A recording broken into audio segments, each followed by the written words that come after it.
Yeah. There she is. Very good. All right, are we on? I don't know what I did with the first. That's weird. Okay, very good. All right, shall I go? I'd like to make sure that this person can hear us Okay. because they're in this list. And we had some issues at the last meeting with people not being admitted. Oh, yeah, all right, okay, And whether it was a link issue or something else. okay. And can Grace hear us? Really. Yes, good, okay. Can we hear Grace? Hello. Yeah, very good, very good. Perfect. That's a Okay. personal issue, Brad. Okay, yeah. I do. All right. Tell me when we're good. All right. Welcome, everybody, to tonight's City of Tumwater Planning Commission meeting for Monday, November 10th, 2025. It's 7 o'clock or just past. I'm looking at the clock right. And we're called to order. I'll start with roll call. Commissioner Daniel is excused. Commissioner Edwards, Here. Commissioner Kirkpatrick, Here. Commissioner Kotek. You were expecting, okay. She may be late. Oh, okay. Commissioner Nelson. Here. Vice Chair Staff. Here. And me, Commissioner Robbins. We have a quorum, and so we're ready to go. Are there any changes to our agenda tonight?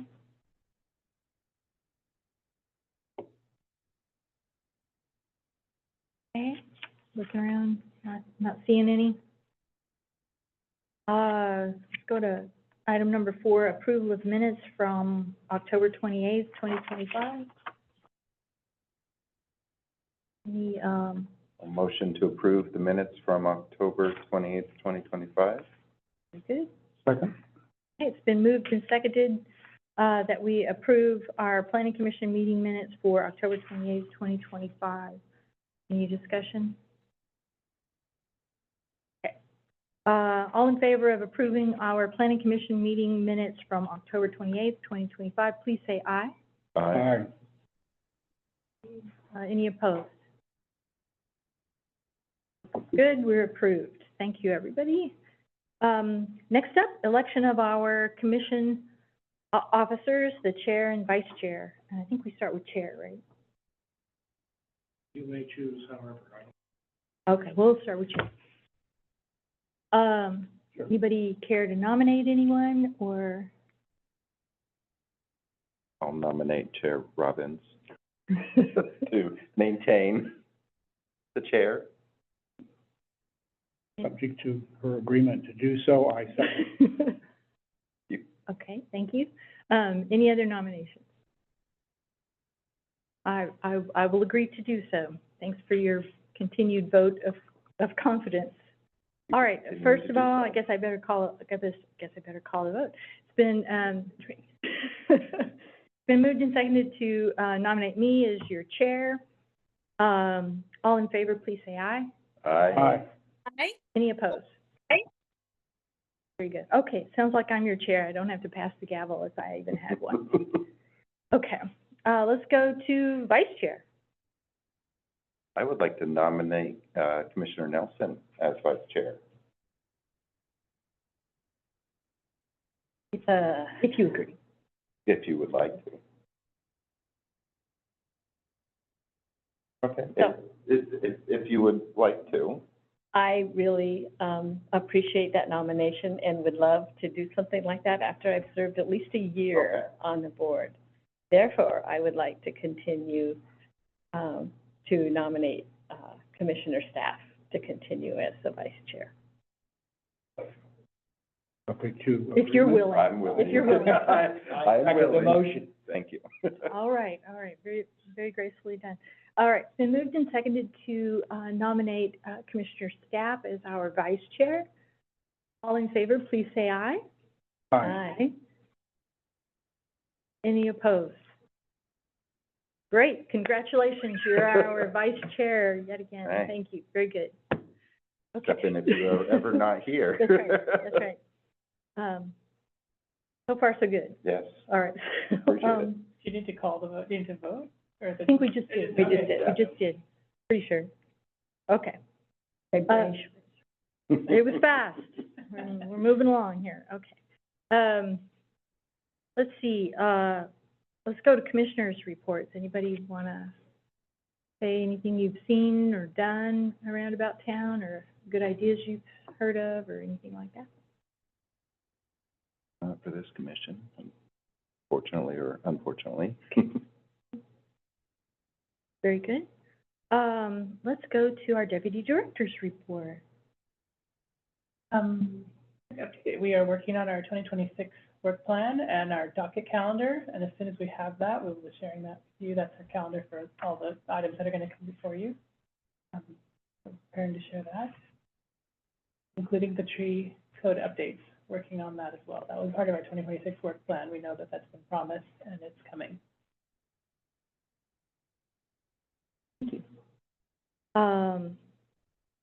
Anything else from anybody? Okay. Thanks, team. Go team. All right, let's go to general public comment. Do we have anybody online? A little bit of glare. I think I saw a name, but several people. Marion, I can't quite make out the name there. Marion, I can't see your last name. It's our fault here. I've got a bit of glare on the screen. But if you would like to address the Planning Commission on general matters, please do so now. If you would state your name, your address, and any affiliation, and you have about 2 minutes. No, I'm just observing, but it's Marianne Barajicki, and it is a long name, so I do apologize if it wasn't showing up in its Thank- entirety. But thank you very much for the opportunity. Great. Thank you. Okay. Glad you're here. Let's see, is there somebody else? Phone number? There's an Andrew Davidson. Okay, great. Ms. Davidson, Andrea Davidson, if you would like to address the Planning Commission on general matters, this would be your time. Please, if you could state your name Yes, and, oh, Andrew, sorry, I thought it was Andrea. I apologize very, very much. Mr. Davidson, if you could state your name and your address and any affiliation that you have. You have about 2 minutes. Yeah, just quick question. Is this for the public comment for comprehensive planning, or is that later in the agenda? There will be a public hearing tonight on that topic, and I'll open up the public hearing for that particular thing. This would be just for general matters. Okay, then I have no comment. Thank you, though. Very good. So hang in there. We're almost there to the public hearing part. Anybody else? Did we hear from anybody besides our letters for the other for our Those main were the topic? only two Okay. letters or emails. Okay, very good. All righty. Well then, go ahead. Commissioner Kotek is now online. Oh, very good. Commissioner Kotek, Oh, I should pop oh, we lost, back up. hopefully she can rejoin pretty quickly. Okay. She's trying to come on. Okay. All right, I will then go to item number 9, our public hearing portion of our meeting for my little section here.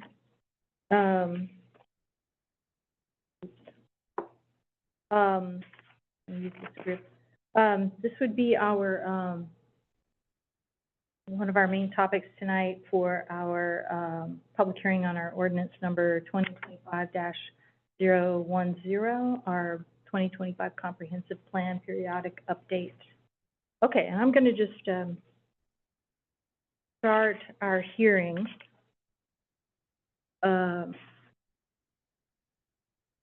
By describing what we're going to do here.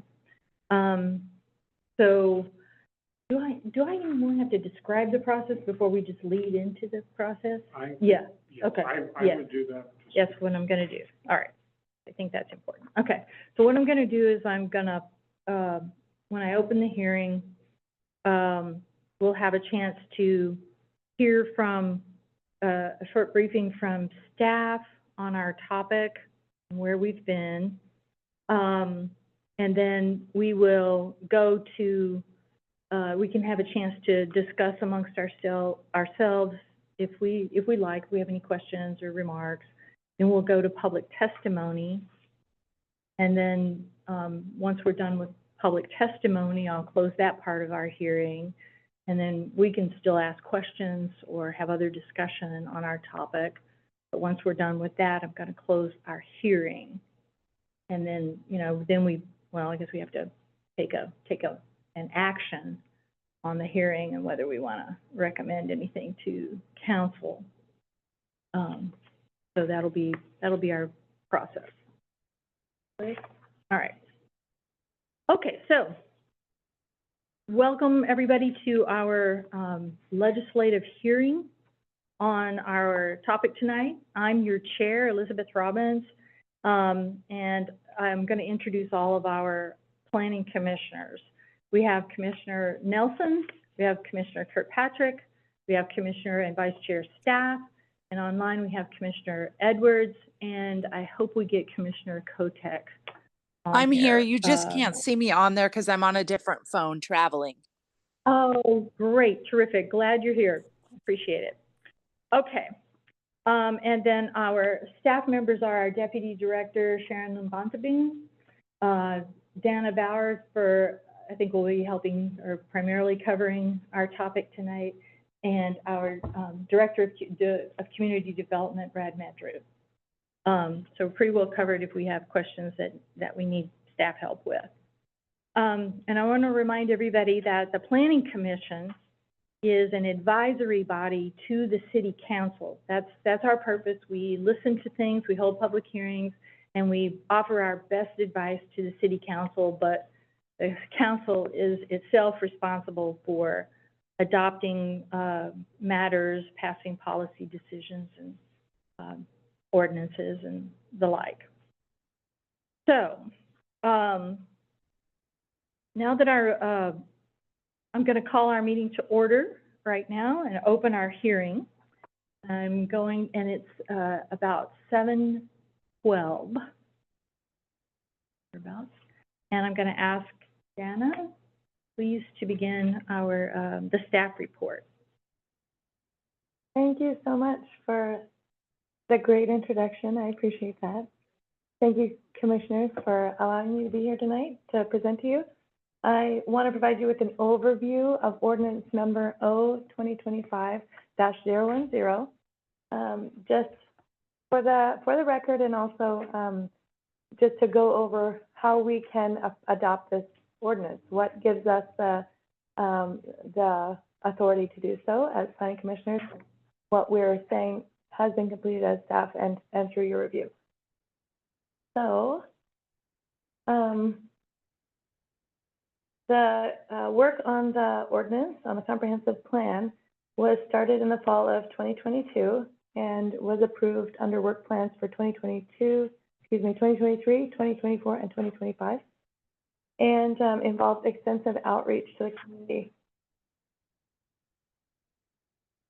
We'll be taking public testimony tonight. We'll present a staff recommendation, and then we're going to discuss, or you're free to discuss what you heard in the testimony, and we'll be asking for a planning commission recommendation about moving this item to council.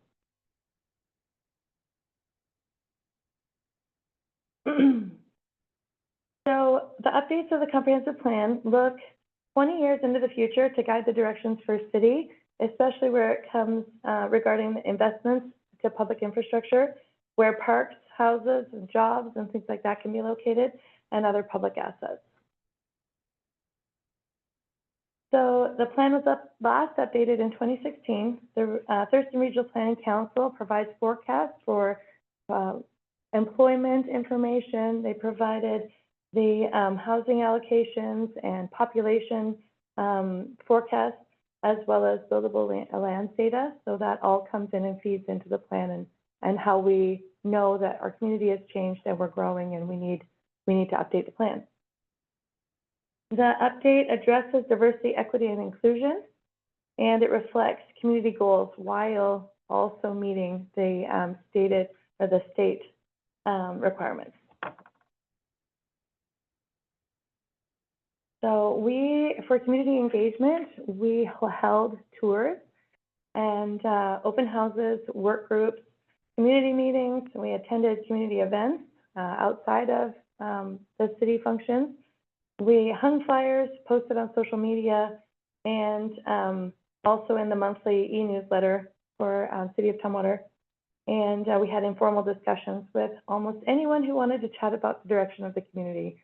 Anyone who called us up, we had a conversation with them, and those conversations all added up to how this is rolling forward. Not to mention, of course, your careful review over the last two years as we've brought it to you, and your consideration for goals in the beginning stages as well. So the adoption process, so moving forward, you've noticed maybe a little bit of a difference from what we've been doing the last couple of years and what we've done the last couple of meetings.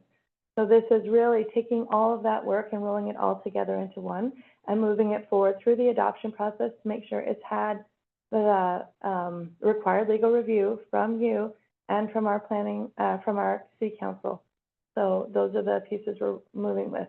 We also need to have this plan reviewed by several state agencies. So this is moving forward with this graphic shows how we've moved the plan forward through those agencies. So the State Environmental Protection Act has been, the period has ended November, I think it was 3rd. If I could move my box again, 6th, excuse me. The appeal period ended November 6th, and so we are complete with that step. The notice of intent, I believe, ended today. Brad, is that correct? Oh. And 60 days from October 13th, so it will end on December 12th. Oh, 60 days. My apologies. It needs to be complete before final adoption. Okay. Okay. Okay. We had a window that ended today. Maybe it was not this time. Sorry. So that, yeah, we'll be completing that, as Brad said, and then we'll show you the overall adoption schedule. So Planning Commission was briefed on October 14th. We had a work session October 28th. That was last meeting, and the hearing is scheduled. You scheduled the hearing for today. Sorry, that's November 10th, not October 10th. And then City Council will review this at your request. City Council will review this December 9th, and then potential for consideration on December 16th. So this is the second of 3 ordinances moving this work forward. So we have already had a hearing for the capital facilities plan. That was 009. And so this is the hearing for 010. And later we may set potentially another hearing to move forward 011. So all these 3 pieces are fit together with this work we've been developing. And 2 of them are related to comprehensive plan amendments, and 1 is a code amendment. So the 009, the capital facilities plan, and this one follows similar processes and has similar requirements. So it might seem like it's the exact same thing, but it's different, and we're looking at them both differently, but they just have the same requirements that we have to meet. So here are the requirements that we are double checking and making sure that are completed, and that are these requirements ensure that the work is aligned with state regulation, that it's aligned with community priorities, that it can be implemented consistently, and that it's necessary. So these 4 things kind of add up to that picture. Let's see here if I can move this for the number 4 over there. My apologies, we have loading people. Okay. And I'm going to review these in the next slide as well, but I just want to give you a second to review one more time.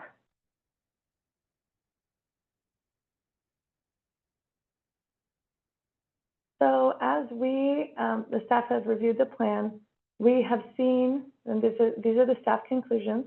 So as staff have reviewed the plan, we have seen that it is in alignment with the Tumwater Municipal Code requirements, which are that it aligns with the Growth Management Act, and that so the State Growth Management Act and the countywide, the Thurston County countywide planning policies.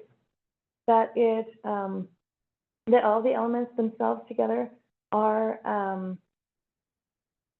internally consistent, so they agree with one another in a way that they won't be competing.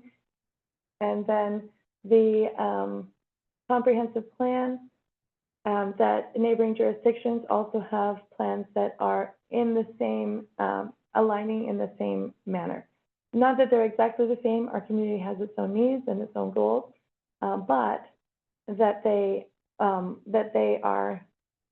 going the same direction essentially. All right, the staff recommendation is to approve the comprehensive plan periodic update through ordinance number O/2025-010 to reflect the current information and requirements. So that all this work is to just reflect those changes that have happened in our community. Ordinance number O/2025-010 will be adopted through hopefully by the end of the year. That will put us in alignment with the state requirement to have it adopted by December 31st. And so if you request, then we can bring this to a joint council meeting on December 9th. It will be with yourselves and the council, and that will be the next time it's reviewed. And then it will be reviewed together with, or the schedule has it reviewed together at the joint plan with the development code updates. So those two things will be running alongside each other. And then the council will then decide whether it wants to move forward with a work session or potentially into consideration. So, yeah. So our request is that we're here to to conduct a public hearing, to take testimony, and that we can forward a recommendation to City Council. And that concludes my remarks. I'm happy to answer any questions. Has anybody got a question for Dana or other remarks? It's, oh, good. We've got everybody showing. So, Commissioner Edwards or Commissioner Kotak, have either of you got questions or remarks for staff? Nothing from me. Nothing from me either. Thank you. Thank you. I'm not seeing any here in the room either.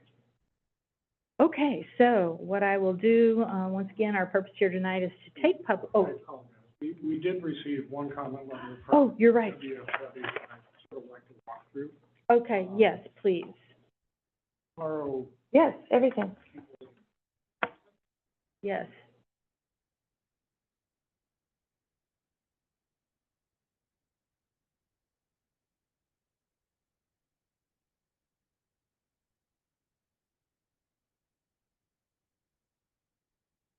and for all the commissioners, whether you have a secret.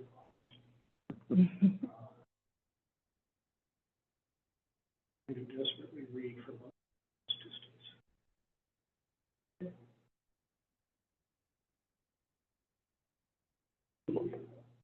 So, let me share. Sorry.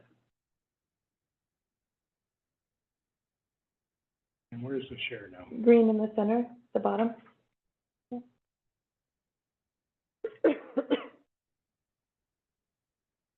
I think you click on the Zoom one. And then you can switch it over. If you click on the one that says Zoom on the far left. Yeah, and then that's the, wait, I'm not sharing. That's strange. I don't know why it didn't pop up.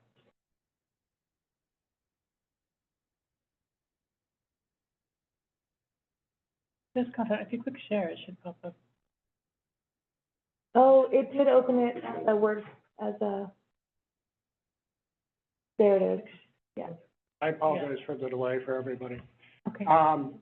What we're sharing right now is a letter that we received from Washington State Fish and Wildlife. We received this on Friday afternoon. We shared this with the commissioners on Friday afternoon. We had a chance as a staff to review this today. What the letter is comments that WFW had on two of the elements. Primarily, their comments were on the conservation element, and they also had some related comments on the land use element. As I mentioned, we have had an opportunity to go through this. Our recommendation as part of your ultimate recommendation to the council, if you should so choose, is that we either support their amendments outright, or we have some minor tweaks to their amendments, or we don't think it's needed as part of the update of the program. But for the most part, we agree with their comments. I think they should be included as part of your final recommendation to council. So when we get to the point of the recommendation, we will offer language to how to incorporate that. Okay. Given that we have the record from them, plus our suggested edits as part of that. Okay, and so we would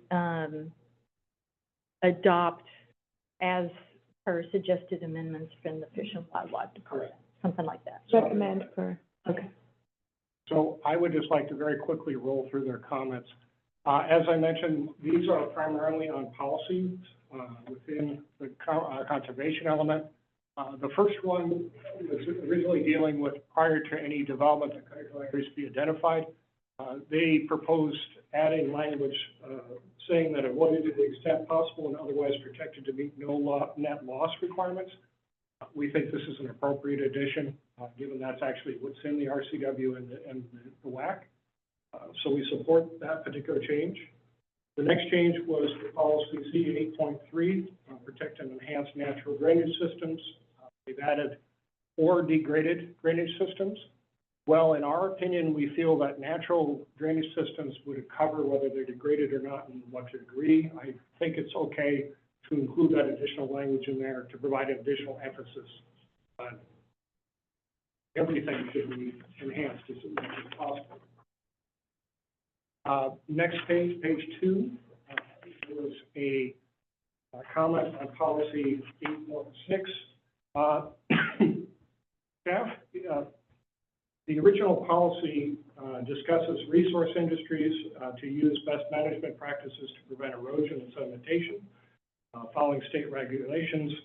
The addition that WFW staff had talked about integrating low-impact development practices into transportation infrastructure. We didn't feel this was really part of that policy. And more importantly, we deal with stormwater and other things in more detail elsewhere. So we don't recommend including that as part of your recommendations going forward. Policy C 10.1, this is to protect, enhance, and restore natural stream channels for their hydrologic, ecologic, and aesthetic functions. This WFW staff proposed adding the language, including riparian areas and associated open spaces. Staff is fine with adding including the riparian areas. Our concern is with the associated open spaces, that is not well defined. If it was an open space that is a critical area, it's one thing. If it's just open space, there are other questions that we have. So we're not recommending that full amendment. Policy 10.2, requiring the alteration and maintenance of rivers and streams. There was a proposal to add additional language to include lakes and also to follow the full mitigation sequence. Staff thinks this is an appropriate amendment to make. And as I try to see what I'm looking at. On page 3, policy C15.1, the original language was identify, protect, and enhance fish and wildlife habitat corridors. The proposal was to add the word connect.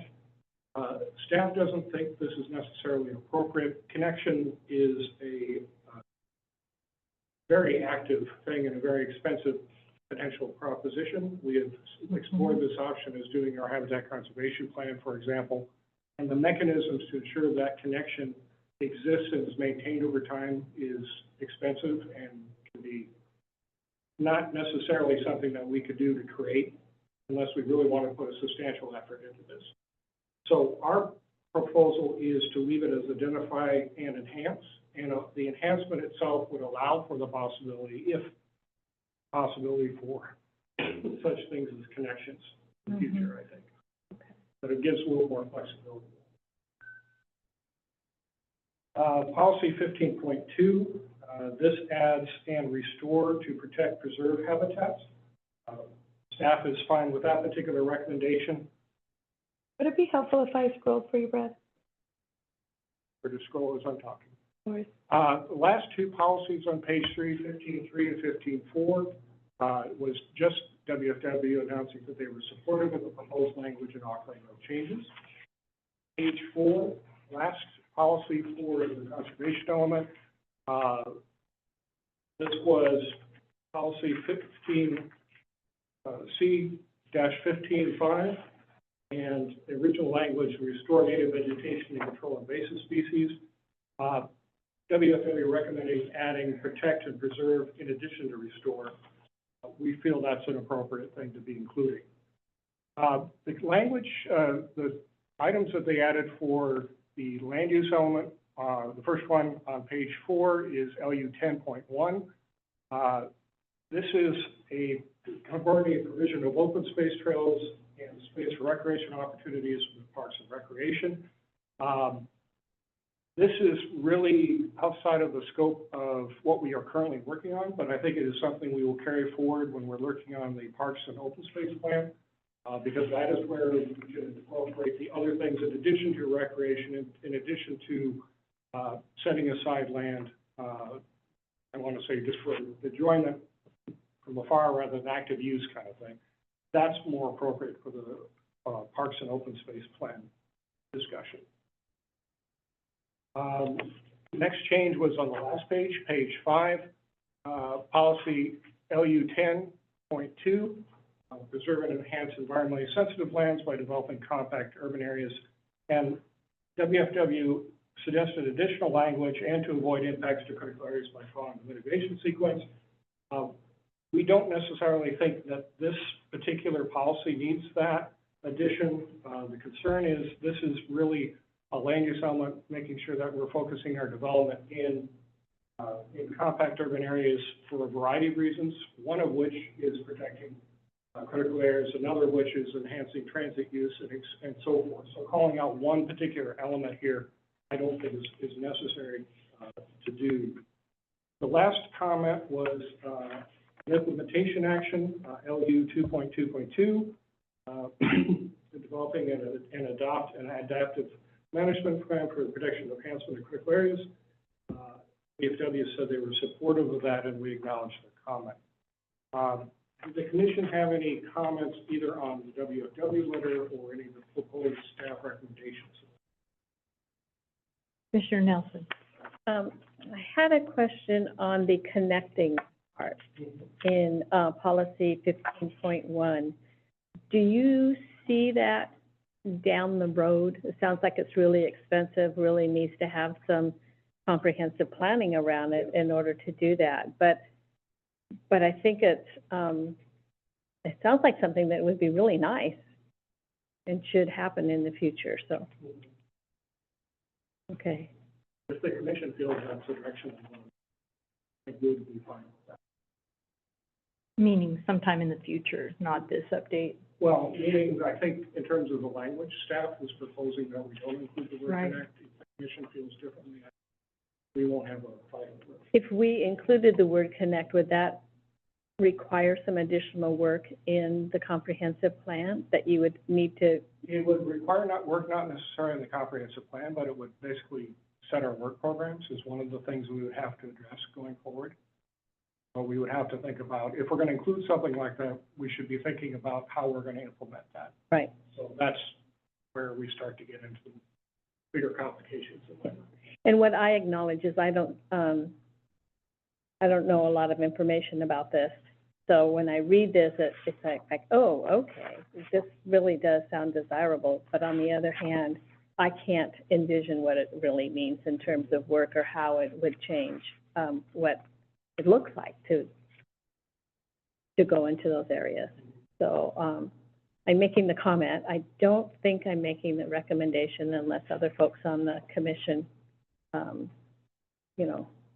support that. Can I ask a follow-on question of staff on that? When would be the next available opportunity to take up some kind of question, not for like 5 or 10 years with the next comprehensive plan update, in which case maybe we want to consider it sooner, or like now, or is there some sooner opportunity to explore this area a little more fully. I think if an opportunity presents itself, I think the language in the policy would allow us to do that by saying enhancement. It's a broader opportunity, broader palette to do something. My concern is if we include connection right now, that is basically saying we are looking actively for a program to do that. That means most likely the city would have to go out and purchase property and also have to maintain that property in order to establish connection. Unless we have a large piece of property that develops all at once, which is much more unlikely now than had been, say, 20 years ago. So it becomes a little more complicated in my mind when we start to say, now that we want the connections together, how are we going to build that? Or aside from city property, figuring out the connectivity pieces between private Correct. parcels. And demonstrating that and having that be a defensible. Uh-huh.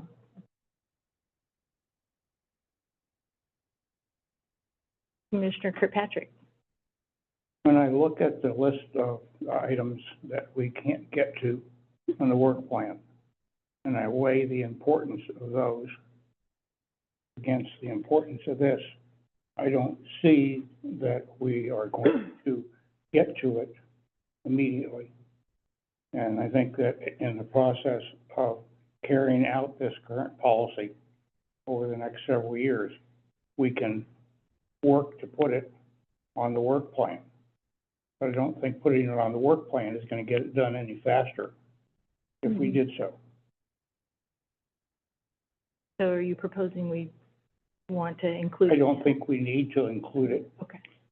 Because if we include it, then there are going to be expectations that we will do it. And right now, I don't see the opportunity to do it unless we downgrade the priority of things that are already on the work plan and waiting to be put on the work plan.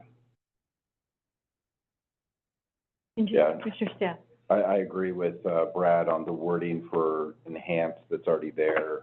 Is a broad enough term that we could, as we're looking through things, we can use a different lens to decide if that's something we want to connect at that point, but we don't have to immediately say, okay, how do we make this connection happen? Because when you're jumping to that every time, like Terry was saying, you have to now put effort into that, and you have to now spend time doing that when you potentially could be doing something else and maybe make the process even faster. And one thing I don't want to do is to slow down the process necessarily, because we do have so many different pieces going forward. Good point. Commissioner Nelson. So I really appreciate the discussion, and now that we have Sharon and Brad and fully staffed, I have full confidence that you'll remember it, to think about it, and take those opportunities when they come. But I agree that if we put it in, then it absolutely has to have attention. So, thank you. I think there's a sort of a similar matter on the policy on page 2 of the letter, policy C10.1, which, you know, would be, I guess, kind of developing and creating a better definition for the open spaces where this would apply, you know, somehow tied to the function of the stream channels or whatever it works out to be. So it's a similar sort of a work item that we're maybe not prepared to launch right now, but kind of keep it on the radar. Okay. Looking on, I can't see if people's hands are raised.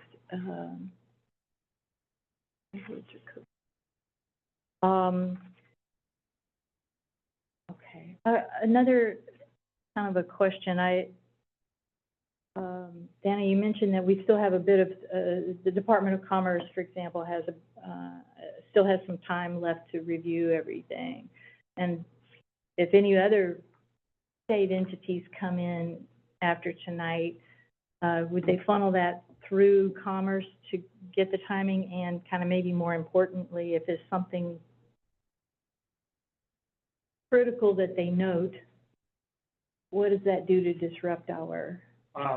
For the most part, actually, and I'll mention this, as part of the CEPA process, we received comments from both WashDOT and also Department of Natural Resources. They basically acknowledged what we were doing, had some general questions for us related to transportation. We set up a meeting with them a couple weeks ago or go through what they were asking for and point in the document where they could find the information they were looking for. Mhm. But neither one of those, had issues with what we were presenting in terms of the comprehensive plan. In my mind, given that the CEQA process is finished, I'm not anticipating any dramatic changes. If there are, we'll deal with them when we receive those copies. Okay. Great, so we're pretty hunky-dory right now. Did you want to talk about the other email we I got? think that's more related to development. Yeah, code. yeah, good, thank you. All right, all right then, sounds like we've all had an opportunity to ask questions. So I'm just checking. Okay, and so I'm gonna, open our public testimony portion of our hearing tonight. I guess there's just a few people. Would anyone like to volunteer or would desire to make public testimony on our topic tonight of the comprehensive plan periodic update?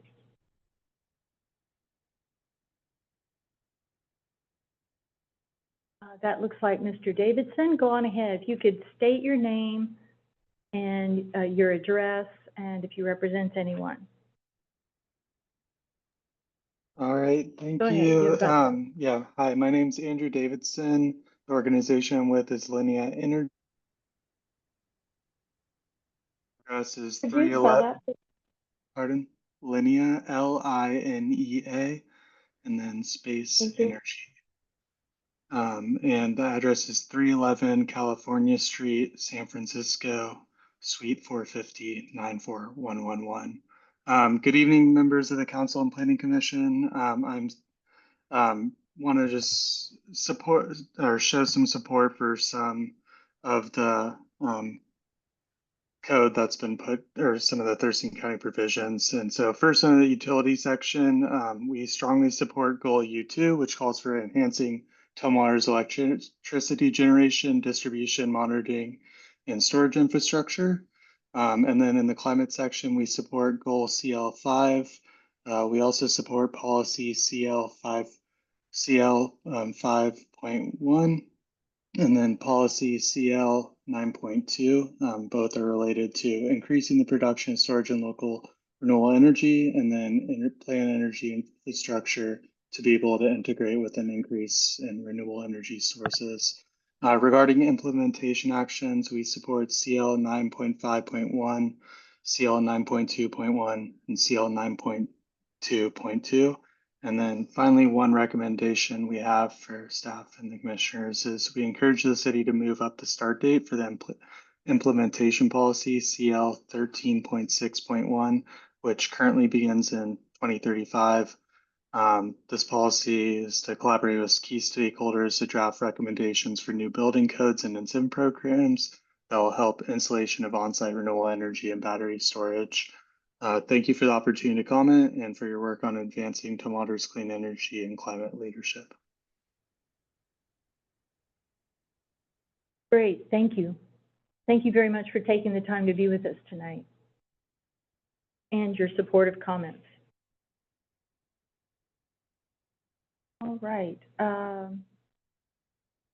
Is Ms. Barekage, I'm sorry, I'm doing in your name. I apologize. Ms. Barajikian? Yes, thank you. It's Barajikian. I appreciate it. I'm just very glad that you guys got the letter and were able to review it and incorporate the things that made sense for your jurisdiction, and just really appreciate you taking the time to go through this process. I know it's tough sometimes, so thank you. Terrific. And thank you for being here tonight and your support. We appreciate it. Very, very constructive and helpful comments for us. Appreciate it. Thank you. Do we have anybody else? We don't have anyone here in the room with us, but do we have anybody else online that's joined maybe in the meanwhile that we, okay. Not seeing anybody. Okay, looks like we have heard from those who wish to make testimony. Good comments all around. But seeing there's nobody additional, I will close the public testimony portion of our hearing, and it is about, what, 7:44. We're still in our hearing though, and, commissioners, we can now discuss what we've heard, public testimony, what we've got in front of us, anything else while we think about what action we might want to take. Commissioner Kirkpatrick. I'd like to get some clarification. I'm on page 14 of the presentation, where it talks about zoning districts. And, we are changing a zone district to a zoning district. That appears to be, what we're doing, in 010. I could find no definitions in the Z category at all, so I don't know what a zone district is or a zoning district is, but they must be something different since we're changing them. We're changing a zone district to a zoning district, so there must be some difference between these two. District is defined, but is it synonymous with one or the other, zone district or zoning district? Take a look at what you're referring to. Sure, I'm looking at the right tables. This is actually the presentation for the development code. So I can address that question as part of the next. Okay.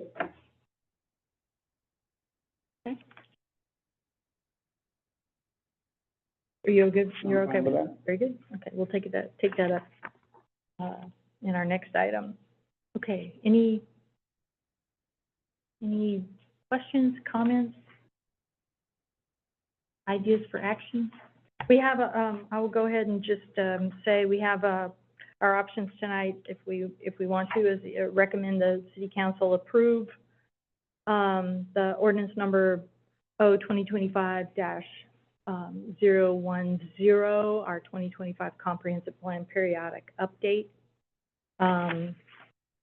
We can recommend they adopt it with modifications, such as we've heard I would say something like staff recommendations of the WDFW letter in receipt that we've had, or we can recommend denial. Yes, Commissioner and Vice Chair Staff. I'd like to make a motion to accept the plan as presented with the recommendations from WDFW and the staff comments that are presented to us. I think that they were all very well done and thought through. So, and I think this is a very good plan that's been put together. I second the motion. All right, great, thank you. It's been moved and seconded that we recommend the city council approve ordinance number 2025-010, our 2025 comprehensive plan periodic update, with the recommendations that staff comments and that staff recommends we support from the Washington Department of Fish and Wildlife letter from November 7th of this year. Any more discussion? All right, all in favor of recommending to the City Council that they adopt ordinance number 2025-010, the 2025 Comprehensive Plan Periodic Update, as staff recommends amending from the Department of Fish and Wildlife letter of November 7th, 2025. Please say aye. Aye. Any opposed? All right, motion is adopted. Thank you very much. Good work, a lot of work over a long time. Thank you, thank you. Okey doke, let's move on. Oh, here's what we need to do. Here's what we do. With the, with our action here at, 7:49, and seeing as how we've concluded, our public hearing. I'm going to say we are formally, our hearing is formally closed. Is that good? I know I botched up some of the order of things, but anyway. All right, thank you. Thanks for the, all the coaching and support. Much appreciated. We appreciate you taking the script we just gave you. Yeah, it's like reading along here. Okey-doke. Let's move on. That was item number 9. Let's move on to, item number 10. In our packet, it's item 2, but it's ordinance number 2025-011, our 2025 Development Code periodic update. And where are we? Dan, is that you still, or is that Brad? Okay. I'm actually acting as Erica tonight. Oh, okay, You did a very good job. okay. Of your patience. What I have for you tonight is actually very similar to the presentation that Erica had already given you as part of the briefing. I want to touch on a couple of things. I'm not necessarily inclined to run through the whole thing again unless you would like me to, or if you have very specific questions on things that Commissioner Pack does about zone districts. So, let me just get started. We have before us, this is ordinance 2025-011, 2025 Development Code update. Commission had a briefing at your last meeting, October 28th. The purpose of tonight's meeting is to further discuss and answer any questions that the commission may have about the ordinance. Under state law, we have to adopt this set of development regulations by the 31 deadline, hence the emergency in the title and how it's structured. We would like to ask at the conclusion of answering any questions that you may have, that the Planning Commission set a hearing date for your next meeting on November 27th. This particular ordinance. Very quickly, since I'm not able to actually change slides here, Erica had asked you some questions at the last meeting. I want to make sure that you've had the opportunity to think about and any things that you have jumped out as you've had more chance to go through the ordinance and the other materials. The first question was, do the amendments address state requirements and reflect the needs of Tumwater? Two different things. And are the amendments clear and understandable? So if there's any questions or anything like that, on a general nature, when you come out and you review the ordinance, discuss. Okay.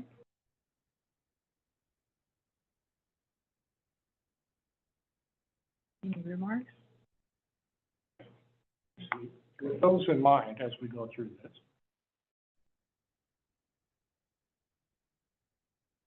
Doesn't like to move. Again, just making sure you understand where in the hierarchy of development regulations sit. At the very top, the Growth Management Act from the state, along with the Planning Enabling Act and other things that set the table essentially for what local governments can and cannot do for development permitting. At the next level down are the countywide planning policies, which essentially are the rules by which comprehensive plans are updated within the county. And also, more importantly, coordination is done between the various jurisdictions when it comes to comprehensive planning and also development regulations. We have had extensive discussions on the role of the planning on the comprehensive plan, so I'm going to ask each of you now to recite exactly what that is. I don't think we need to do that. For this particular set of changes, amendments to the development code, they're primarily driven by changes to the housing element. So in this particular case, the direction is from there. We need to accommodate more housing. We need to accommodate middle housing and those kinds of things. The development regulations sit underneath all of that before we even can talk to somebody wanting to build, and then actually having the money and the land, et cetera, to actually go ahead and build. So, again, very quick summary, development regulations identify what, where, and how a proposal can happen within the city. This includes permits required, how to grade lots, what housing types are allowed, building site requirements, bulk and dimensional regulations, critical area regulations, and all those things. The zoning map is part of that process. The zoning map, again, is based on the citywide future land use map, which is part of the land use element of the comprehensive plan. Again, it establishes the location, the boundaries of the zone districts, and then it's the zone districts, not zoning districts. To answer Commissioner Kirkpatrick's question, the Title 18 zoning in Chapter 1806 has language that says that basically the chapter title is districts designated. And what it says is to carry out the purpose of Title 18, we're going to do it through zone districts. And that's where the language comes from. Single family, medium density, general commercial, et cetera, zone district. When we were reviewing the language within Title 18, we noticed that we used many different ways of describing what is called out as zone districts at the beginning of the chapter. In some cases, as in here, it's zoning district. In other cases, it's zoning designation. It's other. So as part of our interest of clarification and making sure we're using the same terminology throughout, you'll notice there are a lot of changes along those lines to make sure that we're using the same terminology that's already established in the title for what we call the zone districts. So that's the purpose of that. Is that explanation okay, or is there additional information? Is a zone district and a zoning district the same thing? Do we mean it to be the same thing? It should be the same thing, and really we should only be saying zone district so we don't have that confusion when we use the term zoning district versus zone district. So are we going to add that to the definition so that if somebody is as confused as I am, they can go to Z definitions and find the either zone or zoning, whichever one you decide to move to? No, it's actually the way it's defined currently in the title in 1806. When I go to the definitions section, which are A through Z, I find 0 definitions under Z. And I went to the ordinance online, to the code, and I also found no Z. So the only thing I can find is a definition for district. It is actually established in a different section of the code. So if you don't find a. Are you saying, Brad, that it's established within the text? It is established within a different title, a different chapter of the title. Okay, okay. So it is not something necessarily that, in my mind, needs to have a separate definition, but we can certainly add it if the commissioner feels that. Can I ask a little dumb question? Is there a reason why we need to have district or anything? Why can't we just say zone? Because the way that every title of the Title 18 is defined as a zone district. So every time we talk about it as a zone district. That's It's redundant, I guess. Well, if we're gonna call it a zone district and define it as such, If you, pick term, stick with it. my favor that. preference is use the same term throughout. Sort of like, And area. It has been, and when I started, I had the same issues that you and Terry had, because I'd use zoning designations, I'd use zoning Right. districts elsewhere. But we used throughout, this is, and I apologize, I'm going to share screen, make sure everyone can see. What we're looking at is title page for Title 18 zoning. And as you scroll through each of the individual zone districts, it's in the definition of how we define each of the zone districts. That's the language we use for that. Chapter 1806, districts designated, is the way that how we use it. So districts are actually called out here. Zone districts are called out explicitly throughout here.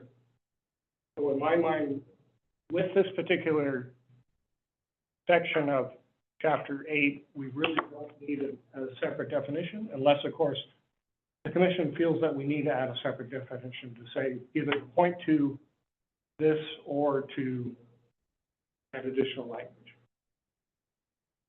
It might be helpful, go ahead, Commissioner Staff. I'm a fan of definitions, and if I'm ever reading anything, I can't figure out the definition. I don't like to spiral. And if we can just add it and it points back to this document, I think that would be helpful, Okay. personally. And if we're having to add in this, Title 18 information, it's something that's new. So anybody that has previously looked at this and now currently is looking at this will probably have the same question of what the heck does this mean? Okay. So I think that a definition would be helpful, and especially hyperlinking it back to, which is a great tool to have. So my suggestion, if you go to, so we have 1806 that defines what a district is. We have 1804D, which defines what a district is, which is how it's used in 1806 and elsewhere in the title. My suggestion is that we amend this particular definition to say district or zone district needs. And that way we can capture both of those. Yes. Sounds great. Okay. Love it. Thank you. Other questions? Barb? So then 1806-010 would remain districts designated. It would not be zone districts designated. My preference would be keep that language the way it is. Okay. It almost implies sort of a hierarchy, Yeah. zone, district, whatever. Yeah. Just want to assure you that our attorney is out this week, and I really don't want to dump this on her the next week. So Okay. I think we can address it. It sounds like we through a definition. arrived at a workable solution. Okay. Point. Did you have other remarks? I think Brad's still working, is what you're still working your way through. Yeah, I apologize. Process. And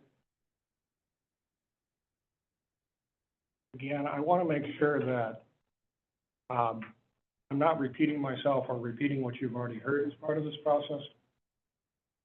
So if you would like, we could either move more quickly or your preference on how we approach this. If you're fine with me just rolling through this again, I can do that. I don't think I will so. do I mean, yeah, or we ask questions, because we have gone through this so many times, Right. but Right. Yeah, and again, I just want to be very clear, our whole process here is just to bludgeon you over and over. So you say, we don't have any questions. Well, we want to talk about something else. or it feels like if we have questions, But I it's not think. working with Terry. I have one more and then I Yes, no, promise, ask the I promise question. that's the last one. I like the questions.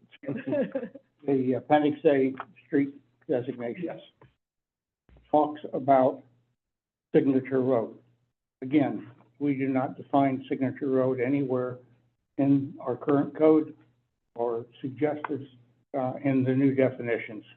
And you've got new definitions in at least two different places, and I can't find, I really don't know what it is, even though in the narrative, it's described, but it doesn't get through this thick head as to what a road designation is or why we have a road designation.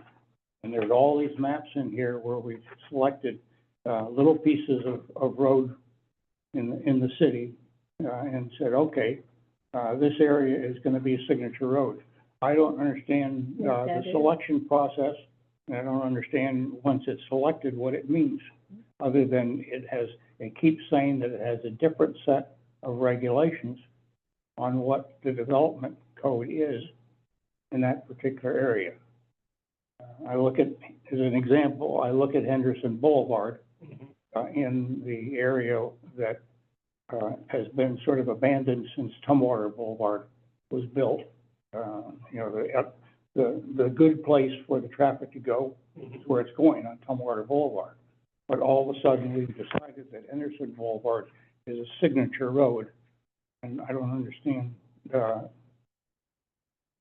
I figured signature road meant this is a place like an arterial that we expect to have heavy traffic or something.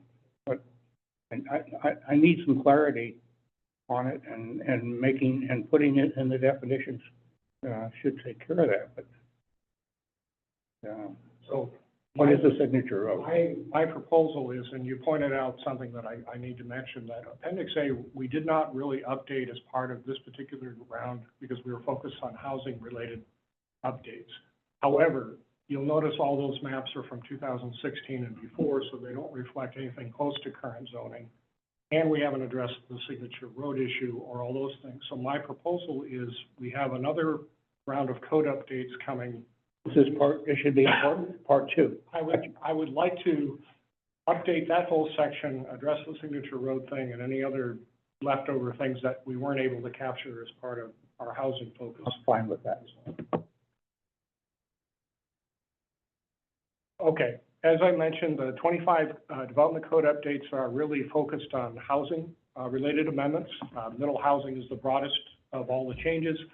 We talked about accessory dwelling units, co-housing, which used to be called rooming houses or boarding houses, some modifications to our parking requirements, some things addressing religious organization housing, and also design review, which Commissioner Kirkpatrick started discussing.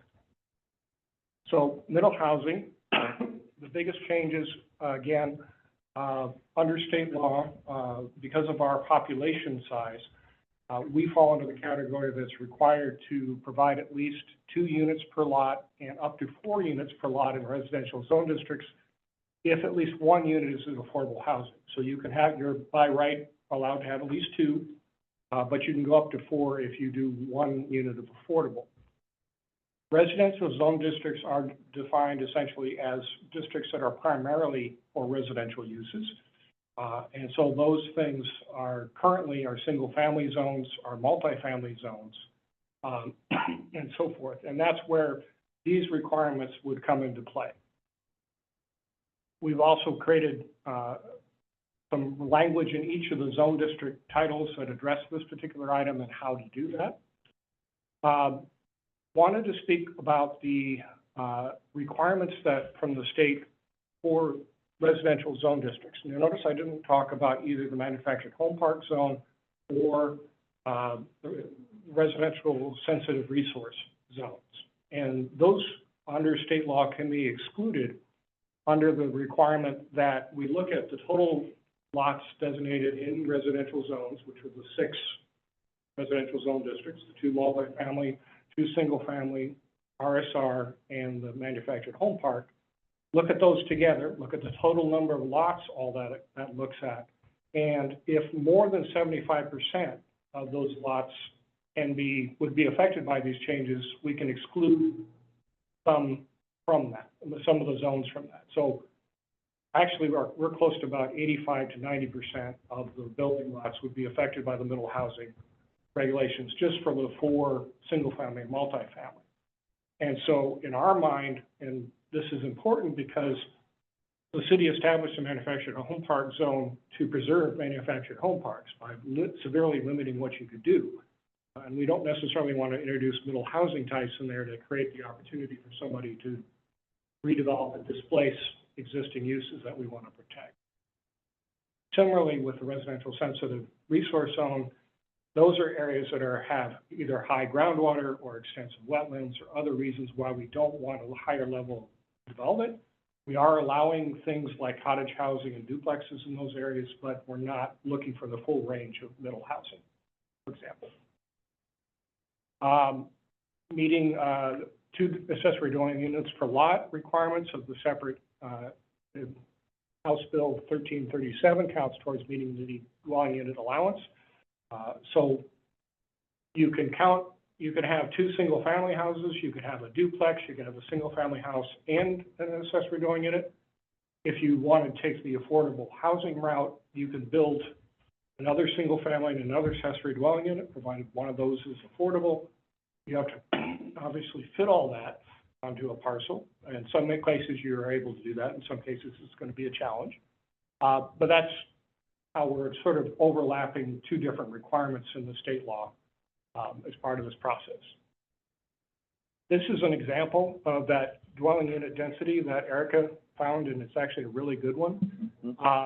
what you're looking at, starting with the light colored without the green background, is just a single-family house on a single lot.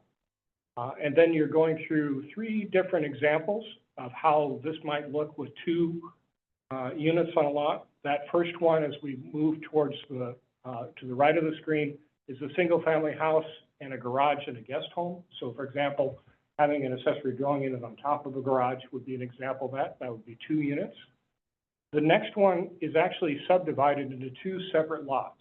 So the lot line literally runs through the middle of the building and through the middle of that duplex ADU. It's allowable under state law, and it's now would be allowable under city code. So each of those lots would have 1/2 of a duplex and 1/2 of an ADU, which would be 2 dwelling units each. So that's that graphic, sorry. The final one would be an example of an affordable unit. So you would have a single family, an attached ADU. So this would say you convert the garage of an existing single family house into a separate unit. And then you'd have a separate detached ADU. In order to do this, one of those would have to be affordable. And it isn't specified whether it's the main house or one of the ADUs that would be affordable. Does that example help, I hope? Great. This image is Really really nice. good. Yeah. Again, thanks to Erica, she dug up a lot of good examples. In the last example, you could actually have another, aren't there 4 total units? That one says 3. Okay, I see 3. Yeah, but because it's more than 2, one of them has to be affordable at least. I mean, I guess presumably they could all be affordable, but then. Okay, one would be required to be. I think the difficulty that I have with that is not the description, I think that's very clear, but how you could possibly handle parking. Even under the, changed parking regulations, under what the legislature gave us, for making parking easy, I don't see how you could accomplish some of those combinations. Mhm. And that's where I think the individual sites will come into play, and how those sites can meet our current requirements and the changes that we're proposing as part of the parking requirements. The only thing that I can see can work is if there's enough room in the lot for the house to be pushed back and have tandem parking as we show it in the front. But if you don't have tandem parking, I don't see how you could actually have 2 of the examples that you have there. Yeah, because thinking of my house, I would eliminate the yard, the grass yard, put more parking spaces out there, and change the garage into an ADU. And that's a similar example to kind of one of those, but I'd have to do quite a bit of change to make the parking regulations work. You have to have a lot more than 15 foot of cut curb, Yeah, so that yes, it wouldn't meet that requirement. no, So, no matter how you're gonna do it, you're gonna be violating something, that we are putting in the development code. I mean, the idea of a pedestrian-free neighborhood is to be able to walk down the sidewalk, without all those cuts. yeah. It's my understanding, Brad, that this is state law, and this is, we, as the city of Tumwater, don't have the ability to back off from some of this. But it's the parking, I think, that's the biggest deal that I'm so disagreement on. Unless we did a very extensive parking study that would cover the entire city, to basically demonstrate that this wouldn't work. Mm.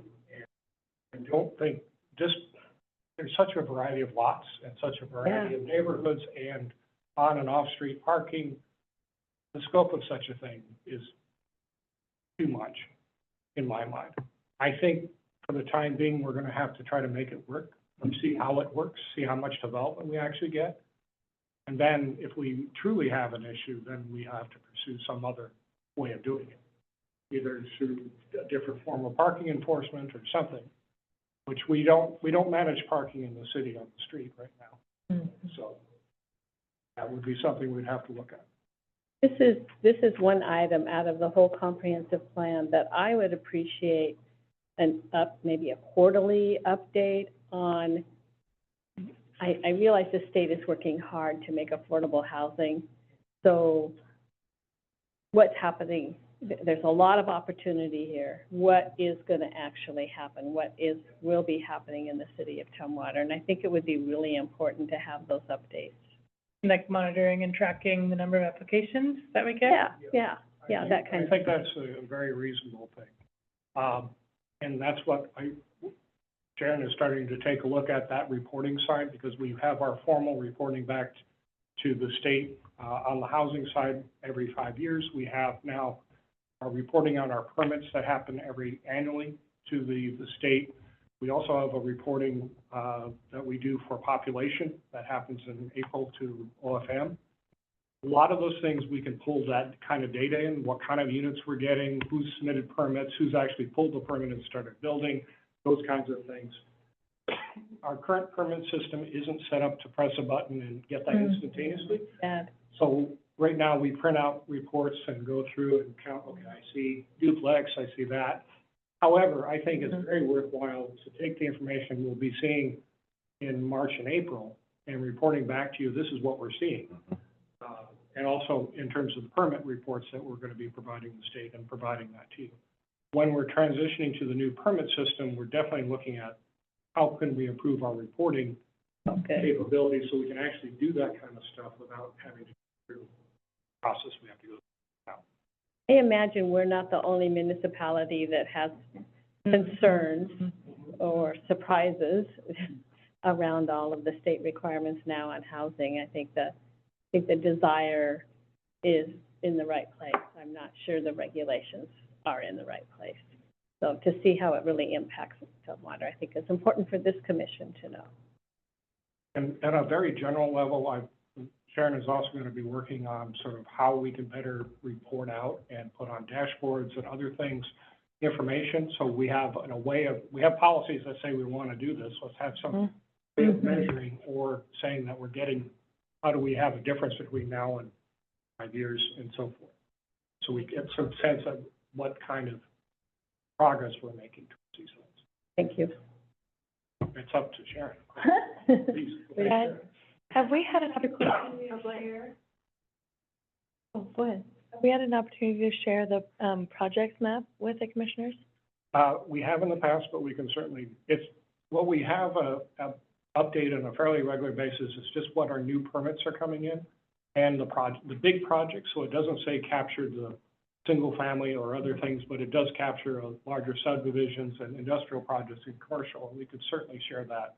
You're sending us those now. Yeah, and actually it's also an online thing that we now have, that you can go online, look at the map, click on button, pull up the project description in the background, and get the detail of what that is. It's only the larger land use permits again. It doesn't capture, say, if I come in for a single family house or I'm adding an ADU. Remodel. That's something I think we would like to move. Yeah, that would be nice to see that. Thank you. Couple of questions on this. I'm wondering about examples that use the vertical space. And so, I mean, it might be possible, I don't know for sure, but it might be possible to fit even more units on a lot if you went up. I realize that, you know, in any particular neighborhood or whatever, there might be limitations or disagreements about whether that's appropriate.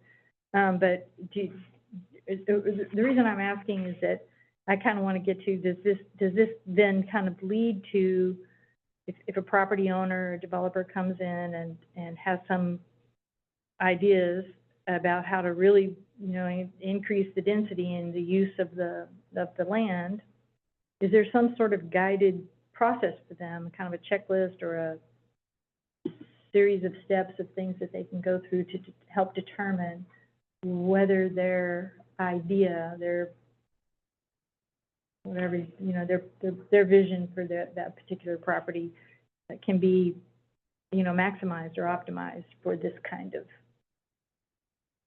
So right now we have two different, you know, there are two parts to the question. The first part is we currently have a process for our permitting staff, which includes both our development engineers who are concerned with roads and stormwater, our building staff, as well as our land use staff, to meet with any applicant, projects of any size, to talk through what their proposal is, identify potential issues they could consider, and talk through things of that question on a site-by-site basis. I think we don't necessarily have the tools right now to sort of like go in and design your own site kind of thing, which is another level, and it's probably a level that the person should take independently of the city to do that. Yeah. But currently, our regulations, and under the new regulations, we would allow for, again, like an ADU that could either be attached or detached. Those attached units could either be a conversion of a garage right next door, it could be a separate floor.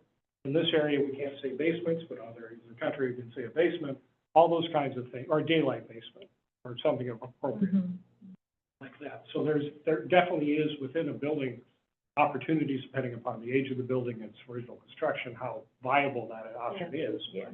But I think if there's options like that. Yeah.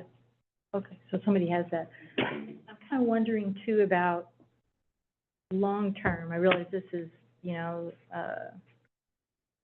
going to be the kind of the current code or the new code, but kind of thinking sort of long-term succession of how the whole city or portions of the city grow and change and adapt to, you know, whatever our pressures are, population pressure primarily, but thinking about, you know, whole neighborhoods or larger chunks to think about how those sorts of things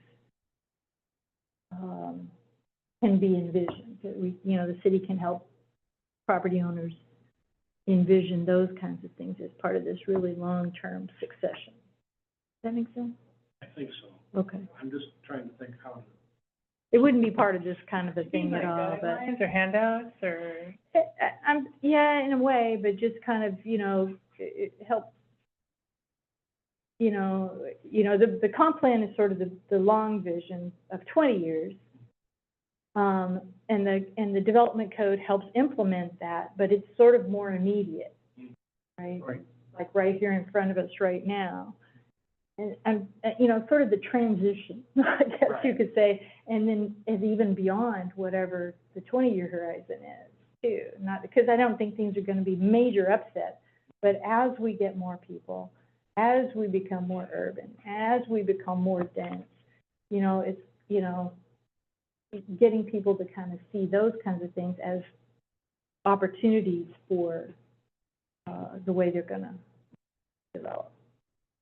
I think That's not the place. one way to get at that is the annually probably won't capture the level of land use change, because land use change does take a while. Yeah. I think on a 5 and 10 and 15-year horizon, you can start to go back to the community and say, here's what we did, and here's what we're starting to see. We could talk about, are there issues? Parking might be an issue, or how are things working, or how you're not noticing that there's a change. And by the way, we've doubled the density in your neighborhood, you didn't notice. All those kinds of things. But I think thinking about how we might want to have those kinds of discussions at 5, 10, 15 makes sense to me. Using the level of change we've seen. Yeah. And building from Yeah, and other examples of places that over a long period of time they went through some kind of stage like this where we are now. Maybe they've gone beyond by now, that kind of thing. Okay. Commissioner Kirkpatrick. Looking at it from an immediate standpoint, it seems to me that simply changing the minimum number of units from 4 to 6.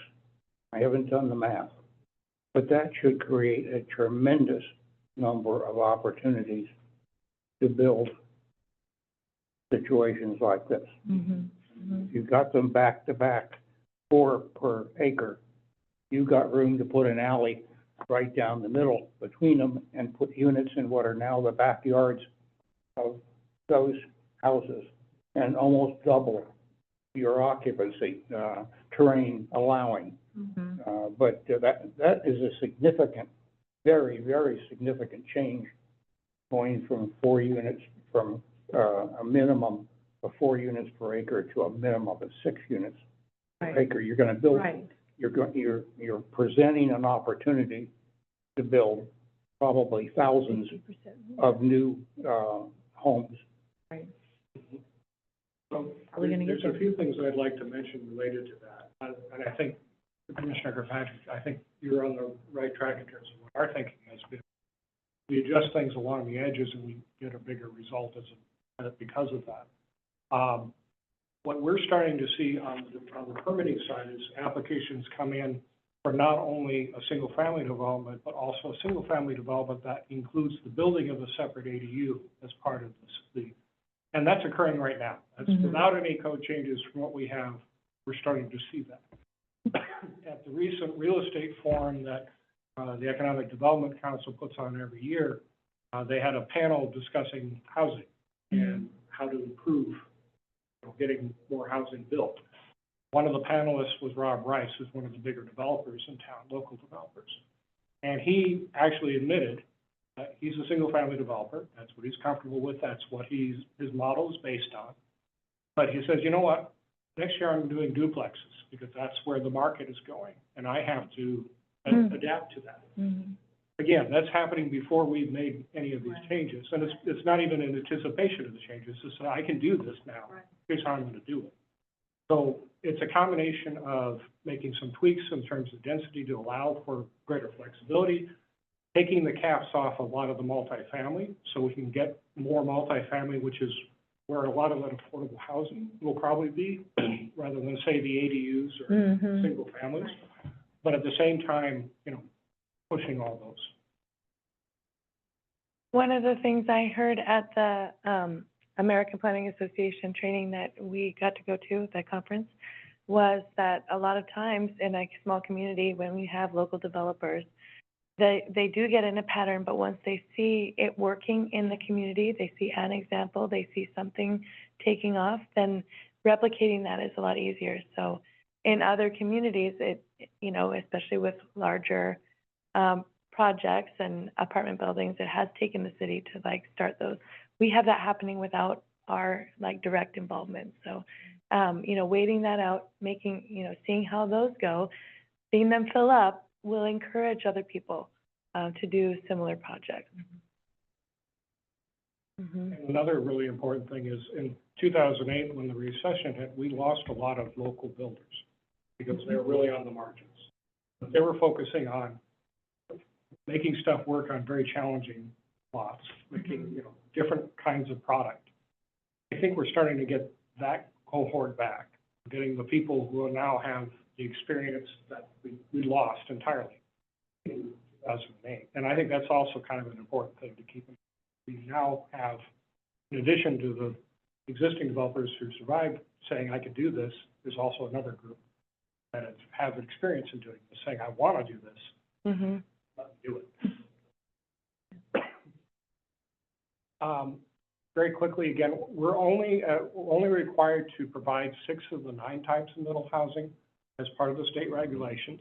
We're also doing the 0 lot line short plats, which means that you can bring the building up to the lot line and have an easement for maintenance and everything else, but it adds additional flexibility. Very quickly, middle housing, everything between single family and the larger multis. We pretty much are going to cover almost all of this, with the exception of a couple of the higher density ones. Meaning more than 4 units is multifamily for us. We've touched on a little bit about the middle housing standards. So one of the big things when we did the citywide design guidelines was to update single-family standards to include middle housing and simplify those. So all of that is included as part of this ordinance. We've talked a little bit about the parking requirements and what we can and can't do. We made some significant changes there. This is what Commissioner Kirkpatrick was talking about in terms of the proposed density changes. First of all, this is reflected in the land use element of the comprehensive plan, which is in turn brought out by the development code. So we're combining the single families into one new low density with a 6 to 9. And also, we're raising the minimum and maximum for multifamily medium and also the multifamily high as well.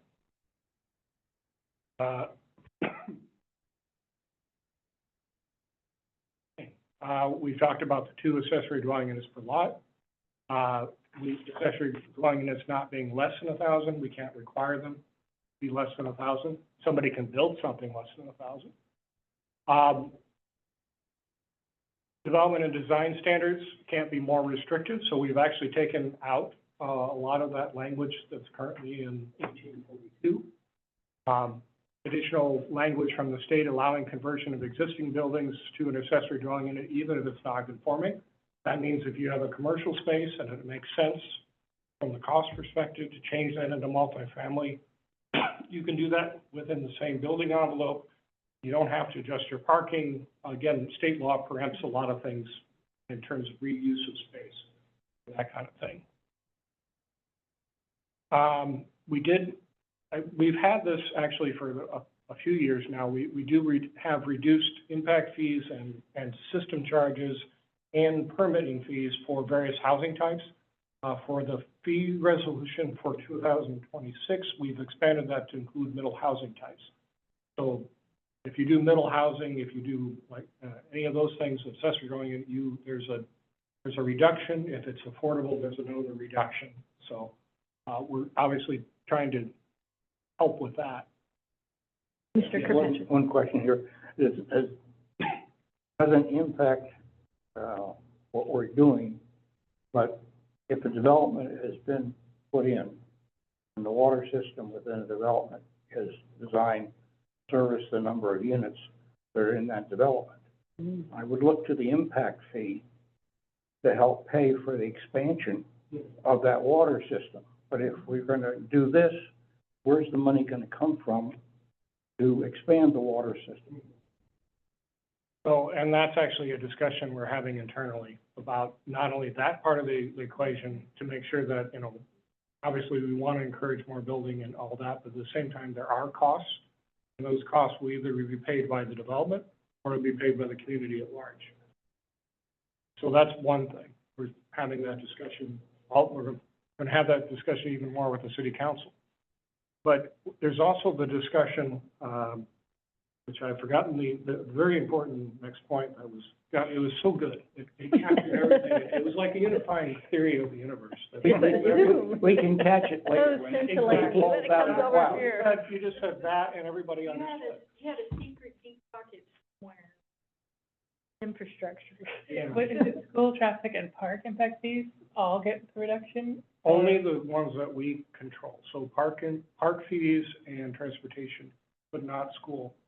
Now, having said that, the Tumwater School District has included language for reducing some of their fees, but that's under their control.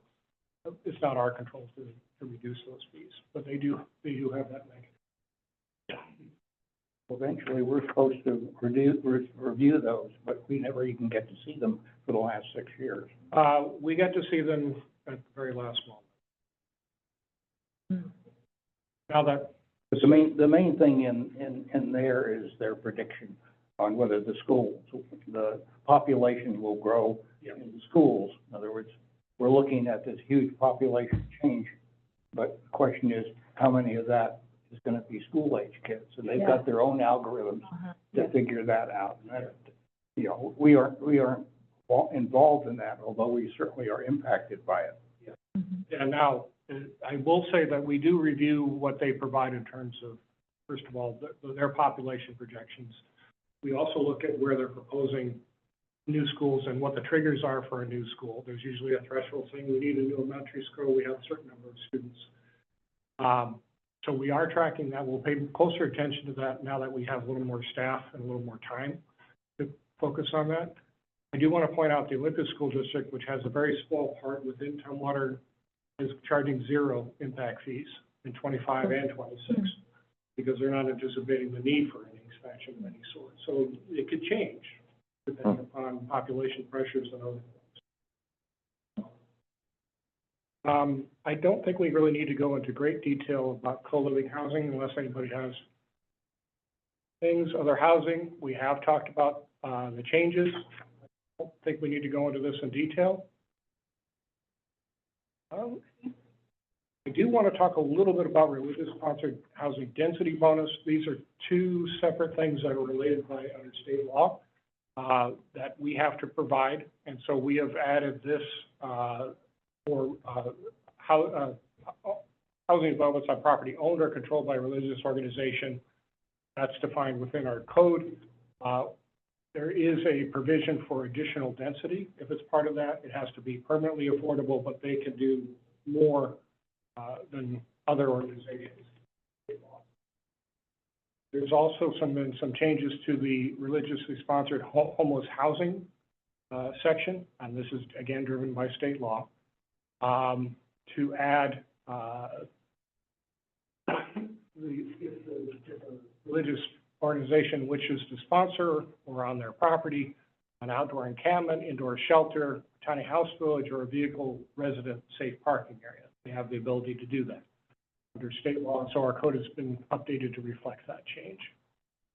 We talked a little bit about the design review guidelines. There's a table in both the staff report and your presentation just talking about what has changed.